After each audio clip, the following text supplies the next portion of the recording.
Okay, let's review some books in my book collection. This one's a special one. Good Omens by Terry Pratchett and Neil Gaiman. This is no ordinary paperback, and I'm about to show you why. See, it's signed by both authors, Terry Pratchett and Neil Gaiman. I went to two separate book talks to get this signed by both authors.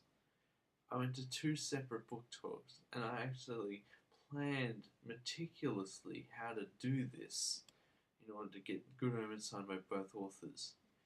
I mean, I'm not famous now, but I mean, if it if I ever become a famous writer like I hope to be, and and this becomes a collector's item, then it'll be twice as valuable because it's inscribed to me, or three times if it's subscribed to me, but now it's just two times as valuable than its original purchase value. Now, this is an interesting one in my collection. E.M. Forster's The Collected Short Stories. This is a first edition that I have. I picked it up at a secondhand bookshop. This is probably pretty rare, actually. It's one of the oldest books in my collection, and it's probably the only one that I have that's actually from the 1930s or 40s, 50s, I don't know. But I checked Wikipedia, and it's probably the 40s that this comes from. But this is really good. I haven't read all of it yet, but it sounds very delightful from what I've read. This one I have read. It's The Stolen Child by Keith Donahue. This is the first edition.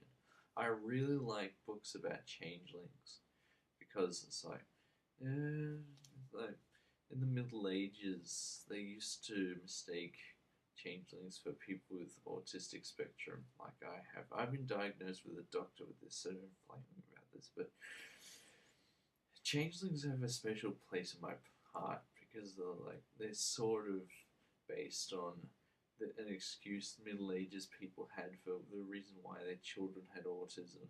So they're like magical fairy creatures like that. And this was a really good book. It's like Leonard Cohen meets fairy myths. And I really liked it. I recommend that you find a copy, even if it's in paperback, and read it. But look how beautiful this is. It's got lovely, it's got lovely pages like indented like that, and it's just wonderful.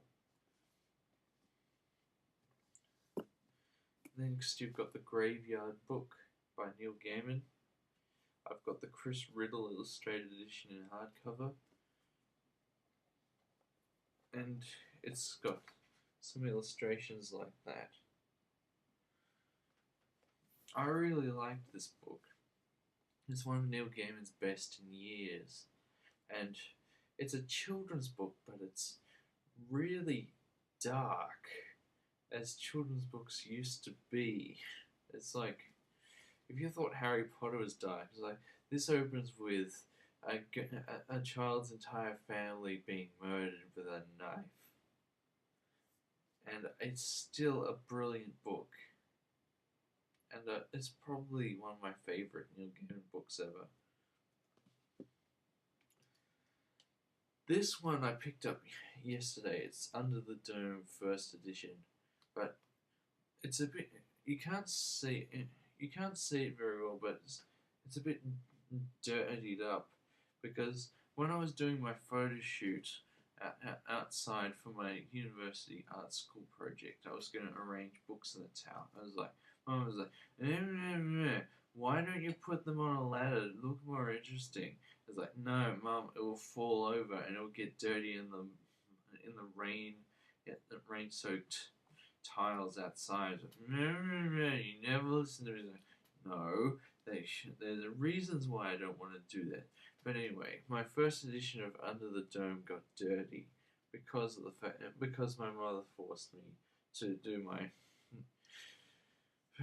project for photo media at uni outside, and it's still in very good condition. It's very nice. It's got nice paper, but it's slightly dirty. It's been librarified, as in library-fied, in a mere matter of one day after I've received this book. So far, I'm reading it. It's really good.